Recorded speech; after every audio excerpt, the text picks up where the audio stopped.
Been a bit of a weird winter, don't you think? Eric Baker talking about the February wind, which we definitely had some of that earlier this week on Acoustic Alternatives. From Paolo Nutini's latest record, a song recorded live in the Bittersweet, It's Everywhere. Liz Longley, who's been doing some online live shows, not a ton of performing these days. Being a mother has slowed her down a bit, but she does get out. That's the one called Long Distance that came to mind when she did it in one of her shows this past week. Sugarland featuring Matt Nathanson. I included that one last week. In the opposite direction, Matt Nathanson featuring Sugarland. Technically, I don't think it's on a Sugarland album, but it is on a Matt Nathanson album.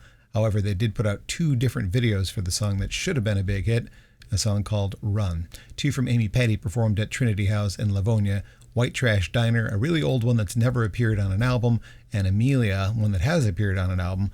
If you're looking for the original version of that, you can find it on her release called House of Doors. That was the first ever live performance of that song, released in 2010. She has no dates on her schedule. However, there is the Nor'easter Music Festival lineup that has been announced for June 9th through 11th, and she is playing that. So if you're interested in seeing her live, don't bother signing up on her email list because she doesn't email anything out, but do keep an eye on her Facebook page. She's also part of a cover band called Ichiku Park, and she won't tell you about that very often either. Moving on now, it's the vocalist Mick Lynch, who I first heard when he was in a band called the Guggenheim Grotto. They eventually changed their name to Storyman, maybe because it was confusing to be called Guggenheim Grotto, and then they just kind of disappeared. Mick Lynch has been releasing a solo single here and there.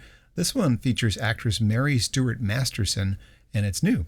I'll also feature songs from Storyman and the Guggenheim Grotto to follow. Mick Lynch with Cold Cold River on Acoustic Alternatives.